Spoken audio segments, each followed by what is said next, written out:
Today I'm going to show you how to activate location information on your posts in X, formerly Twitter, in just a few quick steps. This is a simple setting, but it can help if you want to attach location details to your posts when you share them.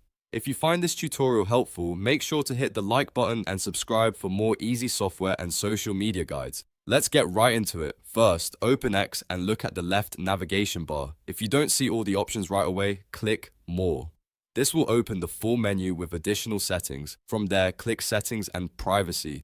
Once you're inside the settings area, select Privacy and Safety. This is where X keeps the controls for how your posts and account behave. Next, click Your Posts. In this section, you'll find options related to the way your posts are displayed and shared. Now look for Add Location Information to your posts and click it. You should see a toggle option for this feature.